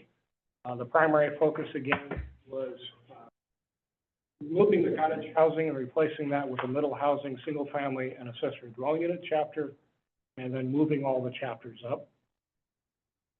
Again, the recommendation for this is that we would like to ask the Planning Commission to set a public hearing on the ordinance for your next meeting on the 25th. But before I would like to briefly address the comments that I sent that came in by email from Cameron. Cameron and I have had a lot of correspondence back and forth on this issue. She's also talked with our other staff about other issues related to manufactured home parks and so forth. She is a resident of Eagles Landing, and as you probably have gathered by looking at the email that she provided for your consideration, that concerns are really about ensuring that the manufactured home park that she lives in does not change, meaning that use goes away and is replaced by something else. There were two components to her particular point. One was related to the zoning and for allowed uses within the manufactured home park. I have had a lot of correspondence back and forth with her, trying to explain why the particular permitted uses are the way they are, and what our limitations are and what we can change. So I'd like to briefly touch on that. There are 10 uses that are currently allowed in the manufactured home park zone that are permitted outright. 3 of them are related to manufactured home uses. So one is defined as the manufactured park itself. One is an individual manufactured home, and the other is a mobile home park that was legally established before 2008. Now, there's a legal difference between a manufactured home park and a mobile home park. One is primarily related to the age of the park. So there are different protections in place for both. Both have their own protections. So that's why the first 3 are the way they are. Single family detached dwelling per lot of record, and then the parks and trails and the support facilities. Single family detached is sort of like the base level for any residential zone as allowed use. And so in staff's mind, somebody taking an existing manufactured home park and replacing it with a single family house is not likely to happen in terms of economics and a bunch of other reasons. Parks and trails and open space are primarily driven by city need, but at the same time, if there is an opportunity for a park or some other thing within an existing manufactured home park, a trail, or something else, having an option is probably a good one to keep. It's not something that's going to replace a manufactured, because the city obviously, it's a very expensive proposition to buy that, number one, and number two, politically, I can't imagine the city wanting to do that. Support facilities is defined in the zoning code as anything related to water, sewer or stormwater or things of that nature. So it's everything from, say, a transformer to a pump station to anything like that. It's not a whole, something larger than that. The last four items, the family child care, the adult family homes, and residential care facilities, are all things that are required in residential zones under state law. So it's sort of a blanket thing. Planned unit developments are really not a creature by itself. There's something else that you have to be proposing a manufactured home park that uses a planned unit development to, say, change the setbacks within the planned unit development in exchange for something, like additional park space or something like that. So by itself, it's not a use, it's more of a mechanism allowing one of the other uses to occur. So from that, I'm not proposing any changes to our existing regulations to address your concerns. Another underlying reason for not proposing any changes is when we originally established the zone, we were challenged legally by some of the manufactured home park owners, and it went all the way up to the Supreme Court. And we won because we didn't restrict it so much that they truly eliminated every option. If we scale it back even further, I'm concerned about opening us up for a challenge on that. So just another reason I'm not. The second part of her question really involves state law and the amount of compensation that is paid when the manufactured home park is something happens. And it's not something that the city really has taken any role. We do have renter protections in terms of notice if a rent increase occurs or eviction kind of things that are higher than what the state standard is. But the council hasn't taken a position to address anything on the economic side. And that's a different issue. And I think, I'm not sure if the city is willing to take that on because that's a fairly complicated thing to try to take on. So that's a little explanation from the staff perspective on what Cameron's comments were. Are there any questions or anything related to what she brought up? It seems to me that the city has no position to control who owns property. Now, if somebody from California wants to buy one of the manufactured home parks in the city of Tumwater, that's part of the democracy we live in. We can't deny them the right to do that. We can control what they can do with the property once they purchased it, and that's what this does. So, I think she's confused in saying that, because somebody from out of state bought the property, it's a threat to her property. And again, the concern she has is not, it's something we hear a lot in terms of, and it's one thing to say, somebody can't come in and redevelop. It's another thing to say that I can't afford to live here anymore. And that is a real concern. And that's a real thing that when we met with different folks out in the community as part of that, it was, that's the number one issue. How to deal with that is still something that we're trying to figure out. So the regulations around rent apply to landlords who have purchased a manufactured home park, and of course it's the space that they're renting, but they're subject to the rental. Yeah, they're first of all, they're subject to the requirements that are in the RCWs that have very specific protections for manufactured home parks as outlined in there. In addition to that, they're also subject to the Renter Landlord Act. If, for example, they own the property and they're leasing to somebody, then that's a separate thing that they fall under. I really appreciate that clarification of some of the assertions made in the letter. I'm wondering how, or if other jurisdictions elsewhere around the country have found ways to actually limit that kind of, the purchase, you know, like private equity comes in, buys something and kills it, you know, or whatever the thing, not just manufactured home parks, but all kind of things. Now, are there examples of that, and what were the conditions that allowed those jurisdictions to have such things, if they exist? And is that something that is available here in Washington State? Is that something that the city of Tumwater would find useful to eventually adopt, if we, and not just for manufactured home parks, but maybe for other things too? I don't necessarily know the answer to that question. Yeah. But I do want to point out, as part of, I'm not sure if we're going to get into the full discussion of next year's work program, but this Yeah. meeting will definitely touch next meeting. Yeah. One of the items that's identified in the housing work program, which is part of all that, is first of all, looking more into manufactured home parks, additional things we should be doing, and what additional coordination we could be doing with them. Mm-hmm. What are the things that are possible through the legislative process that we could work with others on, those kinds of things are things that we'd like to be able to get to. We've allocated hours towards. Okay.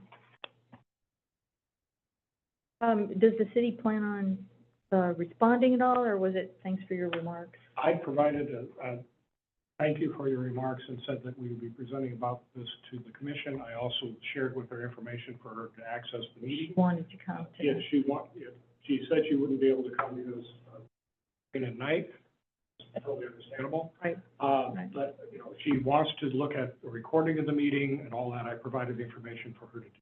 Okay, very good. I presume nobody's online. She's not online. We'd have to check and make sure in the.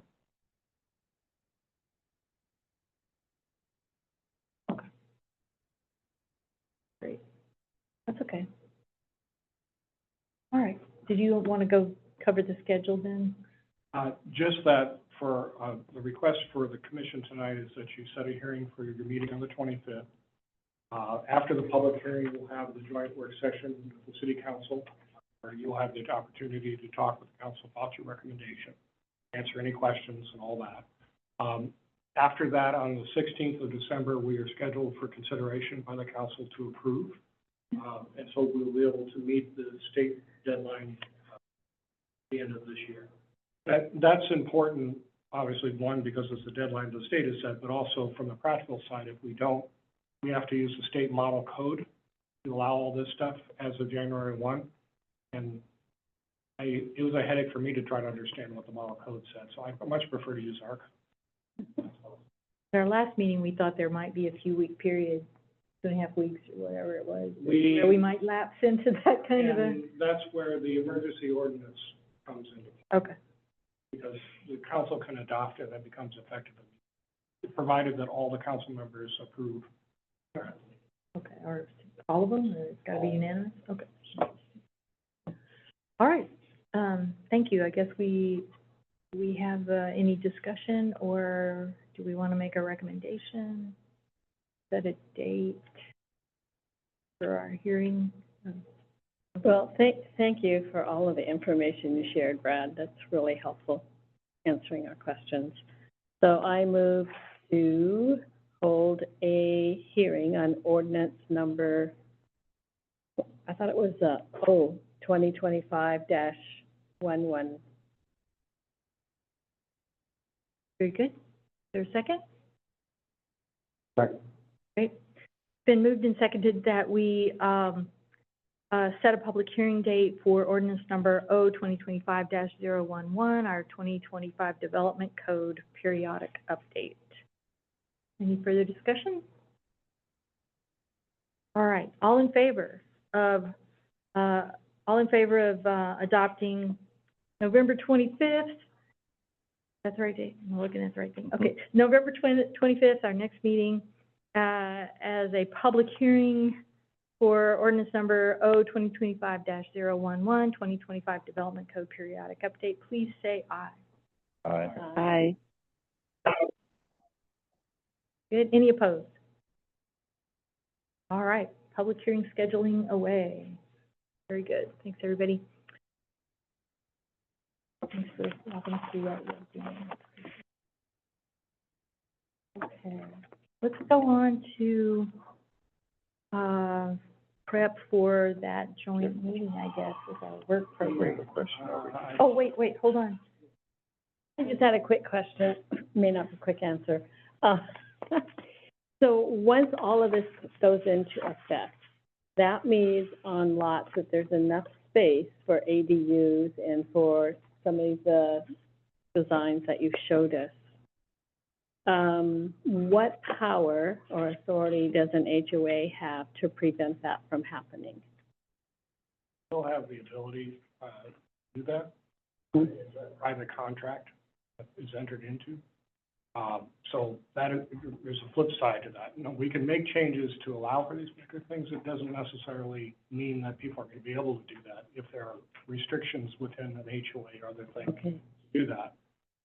The other side is, you know, neighbors that are concerned about this have the opportunity, if we already have that built in, to say that we don't necessarily want this or make a change to our HOA things to allow for this. So it's a double-edged. But going forward, for example, on a new subdivision, there wouldn't be the ability to prohibit those things going forward. It's the existing HOAs with the existing approved things remain in place. So the new HOA comes to being. Unless the state takes the level that this is something that has to change, which they've done and for, you know, certain restrictions on deeds and other things for a number of reasons. I haven't heard any chatter from. It'll be their battle. Yeah, that will be their battle. Yeah. But many of the lots in the city of Tumwater that could have ADUs and other structures are not part of a Right. HOA. Right. So, you're clear there. But, and within an HOA, you've got two separate areas of regulation. You have a covenant and you have non-covenant, regulations. It's fairly easy to change a non-covenant regulations. It's extremely difficult to change something that's in the covenant.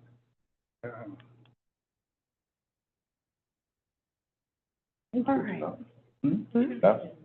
All right. Yeah. Pulling it up. Good to know. Let's move on to item number 11, which is our 2026 long-range planning work program and prep for our joint meeting.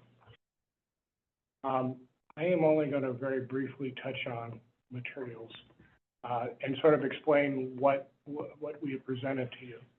And I apologize, I am having difficulties finding PowerPoint that I put together. That's not. Is it in the packet itself, but we're, Yeah. Sometimes as I'm skimming through 1,666 pages, I miss something. It's at the very end. it's towards the very end. 2,144 pages. And 2,100, yeah. 2111, Document. try and not put it. Is our, 2119 is what I have as the first page. is the first page, but the 2118. the suggested discussion topic is 2111. 118 is the intent. I didn't think off the whole thing.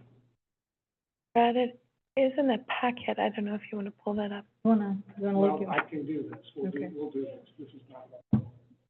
Thank you. Page 21. PDF and not. Oh, 2018 is where it's you have to scroll through and it's, suggested topics is on 2111. Yeah. I have it right here. Okay, I recognize we have 7 minutes before we go to a voting vote. That's right. I think it's 9:30 nowadays, right? You always try to, Procedure. hopefully we win. Just very quickly, this is sort of to set up your discussion at your next meeting. Yeah. Every year, we do a annual work program for the long-range planning.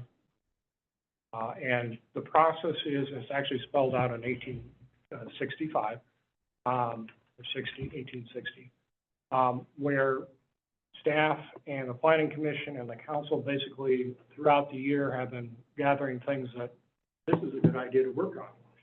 And then we have a process by which at the end of the year, staff puts together a draft of work program with various items that have been identified, identifies a order of magnitude of how much time it will take, and so forth, and then presents that first to the planning commission for discussion, input, and then presents it together with the planning commission and the council to go over that, and then finally the council will adopt it in January of the year following.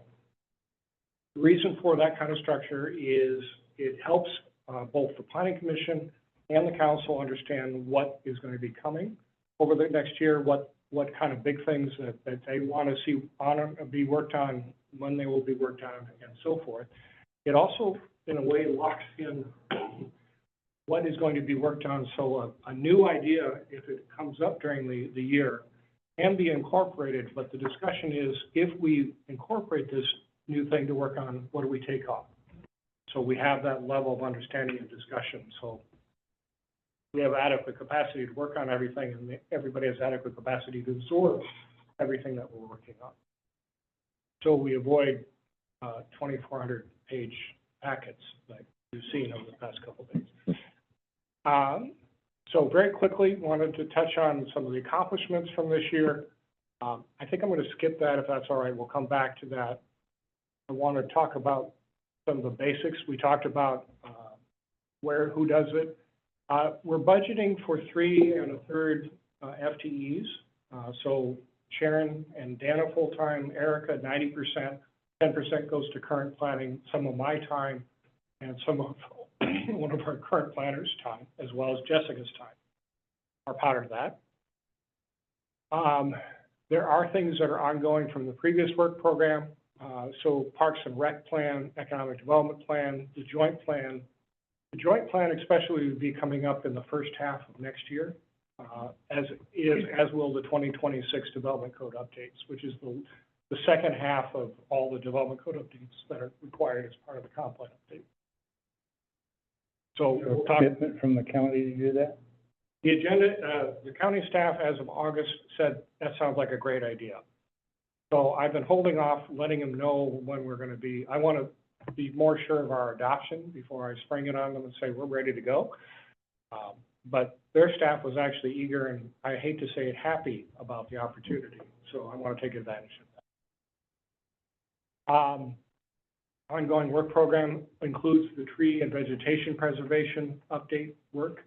In fact, internally, Sharon is starting to go through the process of figuring out what do we need to do, and how much of the consultant work do we need to do, what their scope should be, what does community engagement look like, how do we reintroduce everybody to what we did 2 years ago. We have some annexation work that's continuing. We have the plan action EIS for the brewery and district that is underway right now that we're supporting. Habitat conservation plan is in progress. Managing the multifamily exemption program, that's ongoing. We have multiple things that we do have to report, and also making changes, as well as the regional housing council work. When you're looking through the work program, you're looking at 5 different components. The first one is everything that falls under comprehensive plan amendments. Anytime we touch the comprehensive plan, do a sub-area plan, anything like that, that's a comp plan docket issue. Anytime we touch development regulations, the ordinance you just sent to hearing for next year, that's something is a separate docket, but that's all development code things. So all of your urban forestry stuff, all that is part of that. Other planning projects is the big bucket that covers everything else. That's the habitat conservation plan. That's looking at your multifamily tax exemption. A lot of stuff. General management and coordination is really all the time we spend working with other jurisdictions, working internally, supporting the planning commission, supporting other things within the community. Below the line projects are things, if we finish all our homework, we get to start on this stuff. But we don't necessarily have time this year to do, but we want to make sure that we keep it on the list so we can pick it up as we do. Very important point, projects are not listed in order of priority, and numbering is just to allow for ease of reference. So when you see something as your number 1 thing on there, it doesn't mean it's the number 1 priority.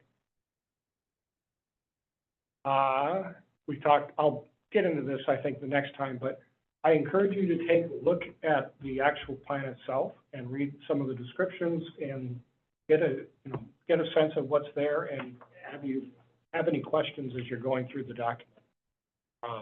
Reach out ahead of time if you need to, and we can go into more detail. One thing that we also would like you to really focus on is for the joint work session, we've identified some general topics like we've done in the past for discussion.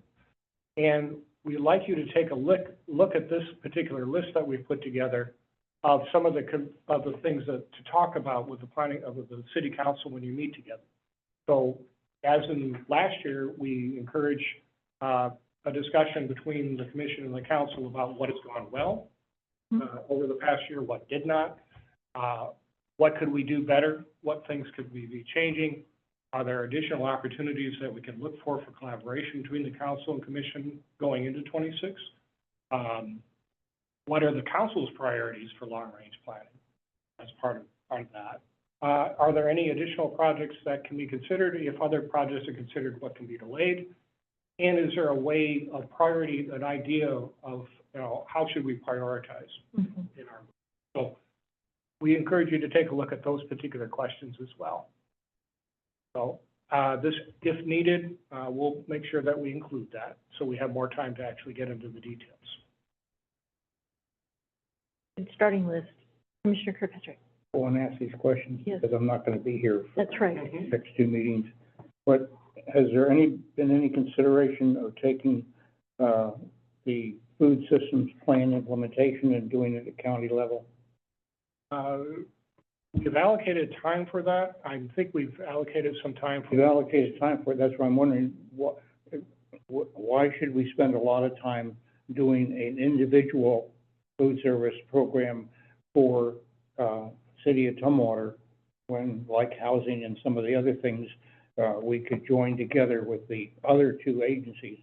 I mean, one of the key elements of this is where are the services?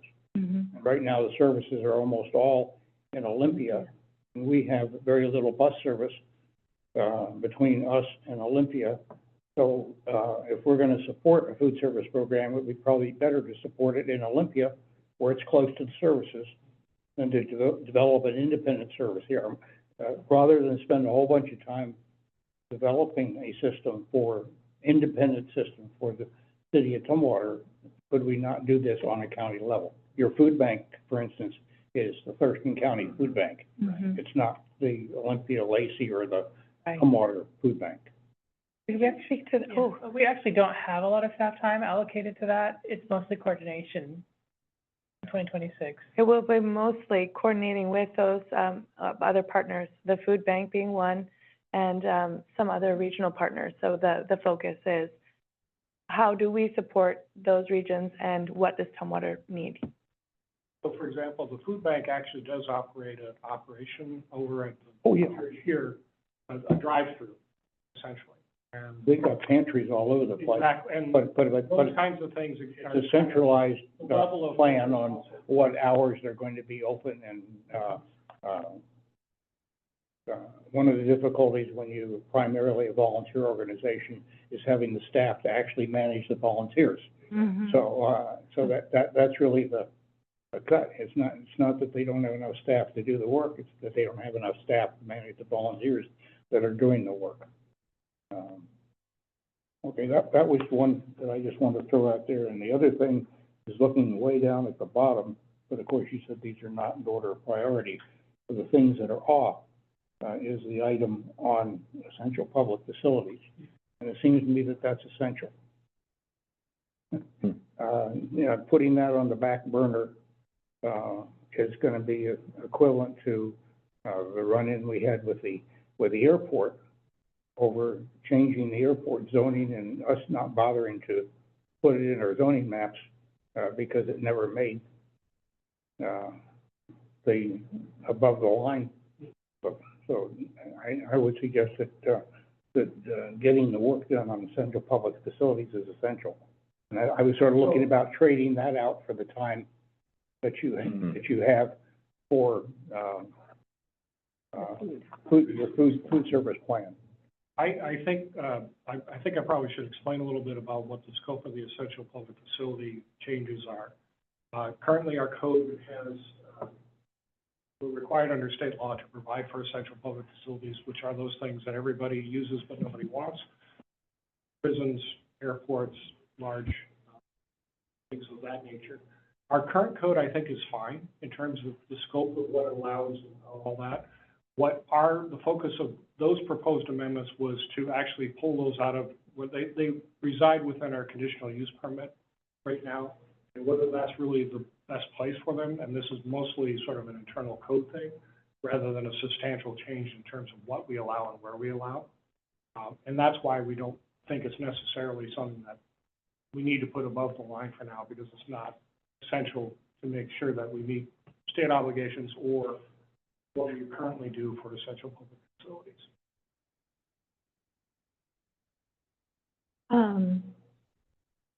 I have I don't know if there's suggestions to add to our list of topics, but maybe there are ways to weave through some of the things that are on the list. And that is kind of maybe two things. One would be communications. You know, how well are we communicating stuff to people for various purposes or whatever? And kind of related to Commissioner Kirkpatrick's last remark is maybe a little bit of a discussion on kind of potentially missed opportunities. Are there things that maybe the council is better plugged into economic development kinds of things or what have you, that would help us understand, are we about to miss an opportunity because something wasn't on our work plan, we didn't pay attention, we didn't do the legwork? Yeah. You know, that kind of stuff. Do they have a better crystal ball? You know, that's a little bit of time. I think it's worth asking the question. You know, so I would hate for us to miss an opportunity that was important to help move our comp plan vision along for the city and everything else, for want of not giving it a little bit of attention in the work plan.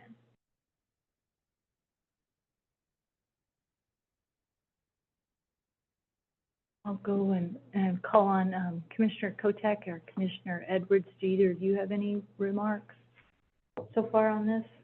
I think we're talking about this again on the 25th. We'll actually dive into it. Yeah, and then we'll actually have our conversation on the 10th, right? No, The 9th. December 9th. Sorry. December 9th. Yeah, we're back to Tuesdays after this. Yes. Okay. Tuesday meetings will become Tuesdays. Oh, it's 1 hour. Do either of you all have comments? Oh, it's 1 hour, enough time. I really don't have a comment, but I do like what you said, Elizabeth, about having them, you know, say, are we missing things? Are there things that we should look at? You know, I like that.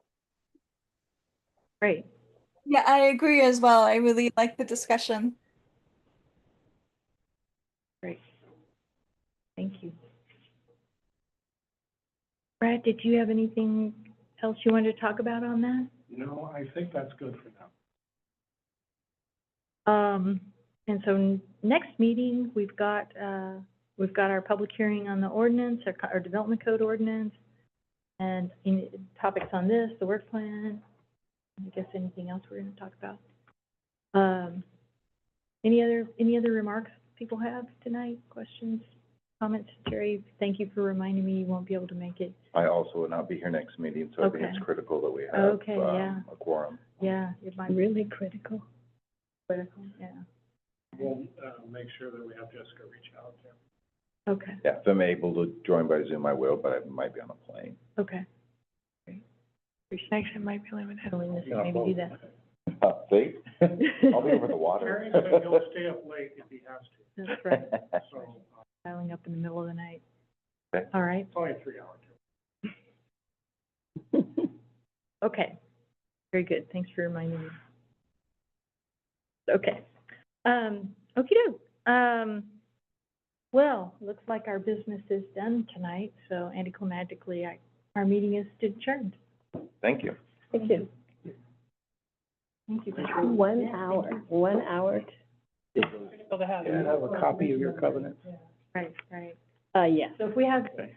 it'd be great if we, In addition to that, if we get, other Mr. Daniel regulations. kind of I'll look recurring. through That it would- more carefully. Yeah,